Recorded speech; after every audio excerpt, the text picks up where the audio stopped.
reported today in The Verge. After a 20-year drought, U.S. lawmakers fund gun violence research. Gun violence research just got $25 million in federal funds, after a 20-year drought in funding for that purpose. The spending bill passed by U.S. lawmakers today allocates half of the money to the Centers for Disease Control, CDC, and half to the National Institutes of Health, NIH. Both agencies will use the money to fund studies on gun violence, which kills tens of thousands of people each year in the United States.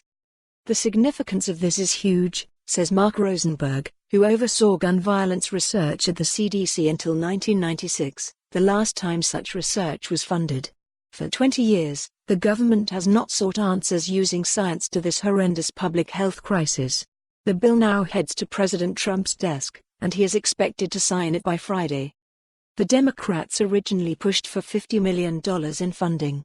But while the final amount is only half that, and is far lower than funding for other public health hazards, like motor vehicle safety research, which regularly receives hundreds of millions of dollars in funding, experts say it's better than nothing. It won't get us where we need to be, but it's a great start, wrote Amy Betts, Deputy Director at the Program for Injury Prevention, Education and Research at the Colorado School of Public Health, in an email to The Verge. Federal gun violence research from a public health perspective stalled out after Congress passed the Dickey Amendment in 1996, which said that federal funding could not be used to promote or advocate for gun control. The amendment effectively cut off research dollars to health agencies like the CDC and NIH, though some work on gun violence continued at the Department of Justice. But in March 2018, the House spending bill clarified that the Dickey Amendment did not prevent public health research on gun violence. The reason the House was able to pass a bipartisan measure is because Democrats finally realized the Dickey Amendment is key to a bipartisan coalition. If you say the money can't be used to lobby for gun control, that gives Republicans cover to support it, Rosenberg says. Rosenberg says that this injection of federal funding into gun violence research will help open up more avenues of funding.